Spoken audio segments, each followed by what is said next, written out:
नमस्कार, मैं हूं वैष्णवी कुमारी और आप सब देख रहे हैं एसीसी न्यूज़ टुडे। स्टूडेंट्स किसी देश के बेहतर विकास के लिए सबसे शक्तिशाली और महत्वपूर्ण संसाधन होते हैं। छात्र देश का भविष्य बनाते हैं, लेकिन कई बार इन्हीं स्टूडेंट्स का शोषण किया जाता है और उनके अधिकारों से उन्हें वंचित कर दिया जाता है। प्रत्येक विद्यार्थी, खास तौर पर कॉलेज के छात्रों को अपने कानूनी अधिकारों के बारे में जानकारी होना बहुत ज़रूरी है। सूचना का अधिकार आरटीआई भारतीय संसद का एक अधिनियम है जो सूचना के अधिकार को भारत के नागरिकों के लिए एक मौलिक अधिकार बनाता है।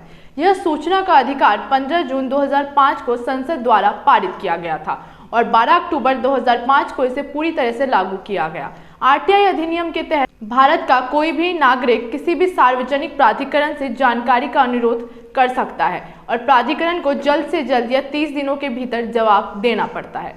किसी याचिकाकर्ता के जीवन और स्वतंत्रता से जुड़े मामले में प्राधिकरण को 43 घंटे के भीतर सूचना उपलब्ध करानी होती है। भारतीय संविधान का समानता का अधिकार अनुच्छेद 14 भारत के क्षेत्र में कानून के समक्ष समानता प्रदान करता है।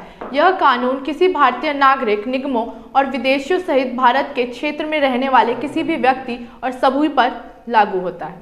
अनुच्छेद 14 वर्गीकरण की अनुमति देता है, लेकिन तभी तक जब तक कि यह रीजनेबल हो।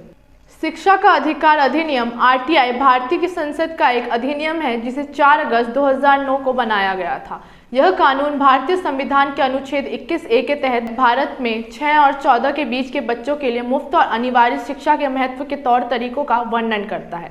आरटीआई 6 से 14 वर्ष की आयु के बीच शिक्षा की पहुंच को प्रत्येक बच्चे का मौलिक अधिकार बनाता है। यह कानून कहता है कि सभी निजी स्कूलों को बच्चों के लिए 25% सीटें आरक्षित करनी होगी। यह सभी गैर मान्यता प्राप्त स्कूलों को प्रवेश के लिए कोई दान या कैपिटेशन शुल्क नहीं लेने और बच्चे या माता पिता के साक्षात्कार का प्रावधान नहीं करता है। अधिनियम में यह भी प्रावधान है कि प्रारंभिक शिक्षा पूरी होने तक किसी भी बच्चे को रोका नहीं जाएगा, निष्कासित नहीं किया जाएगा या बोर्ड परीक्षा उत्तीर्ण करने की आवश्यकता नहीं होगी। स्कूल छोड़ने वाले को समान उम्र के छात्रों के बराबर लाने के लिए विशेष प्रशिक्षण का भी प्रावधान है।